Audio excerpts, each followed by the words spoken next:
America Iran మధ్య మీకు ఈ వార్ సీజ్ ఫైర్ అగ్రిమెంట్ ఎక్కడ స్విట్జర్లాండ్లో అంటే లేని యుద్ధాన్ని సృష్టించి ఇదంతా ఇరాన్ పాపము కానీ మాది గొప్ప దేశము కాబట్టి వాళ్ళని క్షమించేము ఒక అగ్రిమెంట్ వేసుకుందాము ఎక్కడ అంటే స్విట్జర్లాండ్ జెనీవా అని చెప్పారు. సో మీకు పిలవని అతిథులు కూడా అక్కడికి వెళ్ళడానికి ఏర్పాట్లు. ఇప్పుడు ఈ మొత్తము మీడియేషన్ మేమే చేసాము అని పాకిస్తాన్ వాళ్ళు చెప్తున్నారు.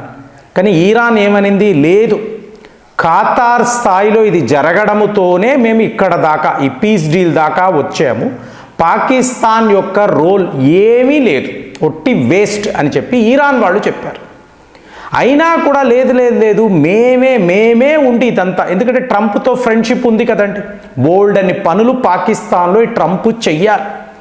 అలాంటప్పుడు అసీం మునీర్ తన డెలిగేషన్ని తీసుకొని స్విట్జర్లాండ్ బయలుదేరాడు.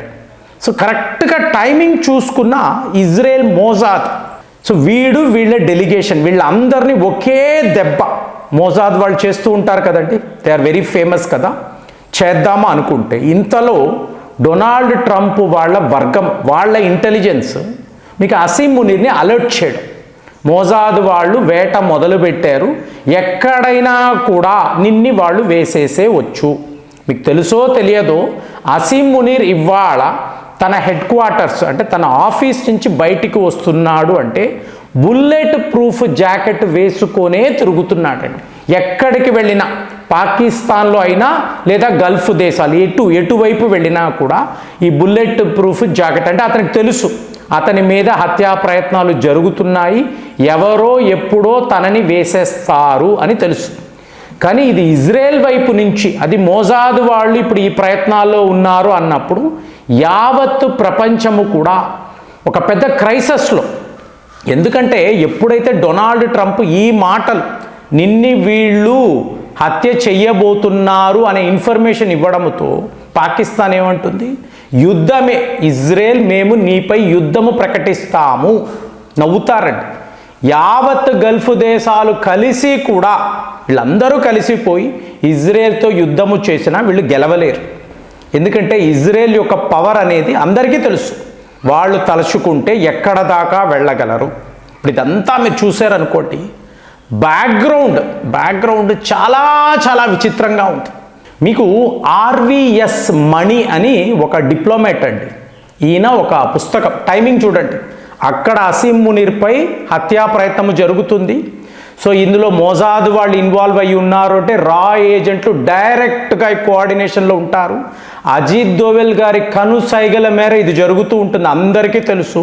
ఈ టైంలో ఒక పుస్తకం, ఏమిటి పుస్తకము అంటే Hindu terror insider account of ministry of home affairs. చూడండి, హిందూ టెర్రర్, విన్నారా ఈ మాట?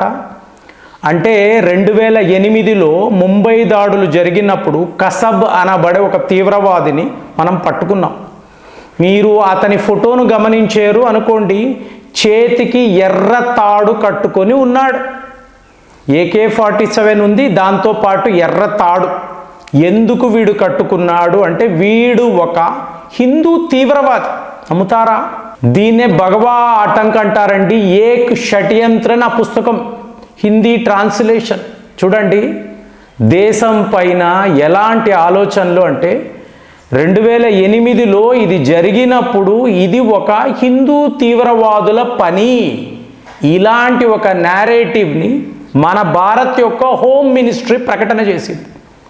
అంటే ఈ ముస్లిం నాయకులు అందరినీ తీసుకువచ్చి హిందువుల పట్ల ఇలా చేసి మీకు లష్కరీ తాయిబా ఈ పని చేసింది, పాకిస్తాన్ తీవ్రవాదం అనే ప్రచారం చేస్తున్నారండి.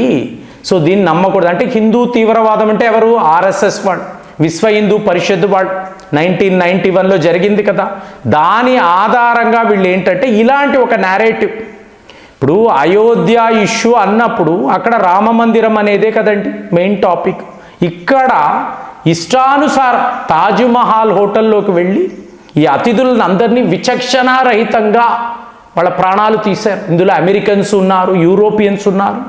ఇంకా ఇందులో అతి ముఖ్యమైన విషయం మనకే తెలియదు, షబాద్ అనబడే ప్రేయర్ హాల్ అండి ముంబైలో ఉంది. ఎవరిది? యూదుల ప్రార్థనా మందిరం. ఇజ్రాయెల్ వాళ్ళది, చాలామందికి తెలియదు. పోలీస్ అధికారులే ఓహో ఇలాంటి ఒక ఆలయము ప్రార్థనా మందిరం ఉన్నట్టు మాకే తెలియదండి, మరి పాకిస్తాన్ వాళ్ళకి ఎలా తెలిసింది అంటే వీళ్ళు పాకిస్తాన్ వాళ్ళు కాదు, హిందూ తీవ్రవాదులు. కాసబ్ అనబడే వ్యక్తి పేరు వేరే ఉంది, అతని చేతికి ఎర్రతాడు ఉంది. అంటే ఏంటి, ఒక ఎర్రతాడు కట్టుకుంటే వాడు హిందూ అయిపోతాడు, తీవ్రవాది అయిపోతాడు, వాడు మన దేశానికి ద్రోహము చేశాడు, కుట్ర పన్నాడు, ఇలాగ ఇష్టము వచ్చినట్టు కాల్పులు జరిపాడు. ఇలాంటి నేరేటివ్ ఎవరు, స్వయాన ప్రభుత్వం అండి. ప్రభుత్వం, హోం మంత్రి ఇలాంటి ఒక కథనాన్ని మనకు వినిపించాడు. అంటే మన దేశము ఎలా ఉండేదో ఊహించండి. ఇలాంటి తీవ్రవాదుల చేతుల్లో పడి మనము ఎలాగ డెవలప్ అవుతాం చెప్పండి. సో 2008లో జరిగిన విషయాలంతా మీకు లిటరల్గా ఆర్వీఎస్ మణిని సంతకము పెట్టమంటే ఈయన పెట్టలేదండి. హిందూ తీవ్ర ఈ మాటే నాకు ఇష్టం లేదు, మీరు ఇలాంటి ఒక మీకు దేశ ద్రోహాన్ని క్రియేట్ చేసి డాక్యుమెంట్లు తయారు చేసి ఆధారాలు అని చెప్పి నా చేత సంతకము పెట్టమంటే నేను పెట్టను అని క్లియర్గా చెప్పాడు. ఇప్పుడు ఈ వివరాలను అంతా కూడా ఇతను ఈ పుస్తకములో రాసాడండి. మన దేశాన్ని చిన్నాభిన్నము చెయ్యడానికి స్వయాన ఇక్కడ ఉన్నవాళ్ళే. ఇప్పుడు ఇది ఎలా ఉంది, లష్కరీ తైబా ఐఎస్ఐ కరాచీలో ఒక కంట్రోల్ రూమ్ పెట్టుకొని అక్కడ నుంచి వాళ్ళు ఆపరేట్ చేశారు. మనందరికీ తెలుసు, అవునా? ముంబై దాడులు అంటే వీ ఆల్ నో. ఎలా తెలుసు, ఇప్పుడు మీకు నాకు ఎలా తెలుసు అండి, వాళ్ళు ఎక్కడ ప్లాన్ చేశారు? లైవ్ కవరేజ్ అండి, కెమెరాలు పెట్టుకొని తాజ్మహల్ హోటల్ని చూపిస్తూ మీకు పాకిస్తాన్ నుంచి కామెంటరీ, అదిగో అలీ వాళ్ళు వస్తున్నారు చూడు, పోలీసులు వస్తున్నారు, మీకు ఇలాగ కమాండోస్ వచ్చేసారు, జాగ్రత్త, మీరు ఎవరిని ఎవరు చెప్తున్నాడు వాడు లైవ్గా టీవీలో చూస్తూ. ఎవరు ఈ పని చేశారు? లైవ్ కవరేజ్ ఎవరండి ఇస్తారు? తీవ్రవాద దాడులు మీరు లైవ్ కవరేజ్ ఇస్తారా? ప్రపంచంలో ఎక్కడైనా జరుగుతుందా? ఇక్కడ జరిగింది. ఎందుకు అంటే పాకిస్తాన్ వాళ్ళు ఈ మీడియానంతా కొనేసారండి. అంటే ఎవరైతే గల్ఫ్ ఫండింగ్ ఉండి ఛానల్స్ రన్ చేస్తారో వాళ్ళందరూ పని కట్టుకొని, మరి ప్రభుత్వం ఆపాలి కదండి, ఆపాలి కదా. ఎవరు ఆపడానికి లేదండి, ఇచ్చేయండి. ఇప్పుడు ఎన్ఎస్జి కమాండోస్ రెడీ అయిపోతే 2 గంటల సేపు ఆలస్యం చేశారు డెలిబరేట్గా.